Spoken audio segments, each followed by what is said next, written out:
I've recently seen a documentary on the life and work of Jane Goodall, who as a very young woman went to Tanzania to observe the chimps in the wild.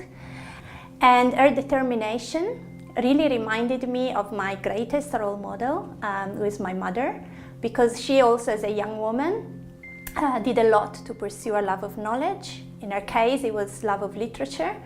And for her university degree, she traveled to Dublin to study James Joyce, was the topic of her dissertation. And at that time, it wasn't common for women to leave everything and travel for work. And later, as a mother, she passed on to me and my sister love of books and the idea that travel can really broaden your mind. And I think without her, I wouldn't be here today. Happy International Women's Day. A woman who really inspires me is Jameela Jamil, who is a TV presenter and now actress. And the reason she inspires me is because she continues to break down barriers. So after having a very, very successful career here in the UK presenting, she was told that if she moved to America, she wouldn't be as successful, she wouldn't get as many roles as a South Asian girl. And she decided to do it anyway. And now she's part of The Good Place, which has been nominated for an Emmy and a Golden Globe. Beyond that, she is the founder of the body positive movement I Weigh.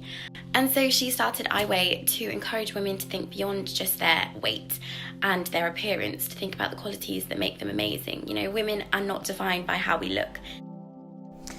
So who inspires me? Well, I'd say there are two very distinct groups of people that inspire me. The first one was my mother, because she was a very strong black woman who would not let me have any excuses as to why I couldn't succeed. And then the second one are the women that I meet as part of my job at the World Bank across the world, who live in some really challenging circumstances, but are strong, forceful women in their community. And every time I meet one of those women who want to be a force for change, I am so inspired by them. And I'm thankful for them to everything that they do in their communities. They're just wonderful. Two contemporary figures who I'm very impressed by would be Caroline Lucas, the Green MP, and the Bishop of Dorking, Joe Bailey Wells. And I'm neither a Green nor religious, so that's not why I admire them. But they are both women who commit an enormous amount to public life in a very honourable and thoughtful way. So even if one doesn't agree with the politics or the religious motivation of one and then the other, I think they are figures that can be admired and can be inspiring.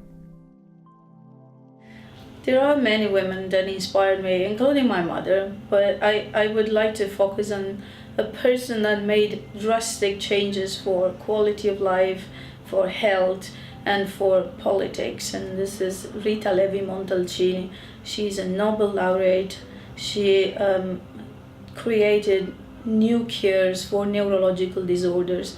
She always fought in Parliament and outside for rights, for equality, and for recognition of women. She's definitely somebody that should be looked at. So the women that inspire me, or the woman that's inspired me the most recently, is Michelle Obama. I read her book and my mind was blown by what she's achieved, how she started out, where she started from, and the fact that throughout it she never thought she was good enough. And yet look at how she's promoting women, look at how she's promoting young women, and the fact that she was married to the President of the United States, and she still is. But she's used that as a standpoint to really get a message across. And I think, you know, if we can continue with what she's wanting to do, we'll all be in a better place in the future. I am inspired by people in general and women in particular who stand up and are counted or stand up to be counted for things that they really believe in across history, but also in the contemporary world. And I have the real pleasure to be able to work with some of those inspirational people in the research that I do. For example, literary intellectuals who stood up and were counted when they lived under communist authoritarianism, or Holocaust survivors who take their time and use their energy to tell their stories in order to contribute to Holocaust education. And it's so easy to not stand up and not be counted and to live a quiet life, and that's why I found these people really inspirational, because they do not take the easy way out.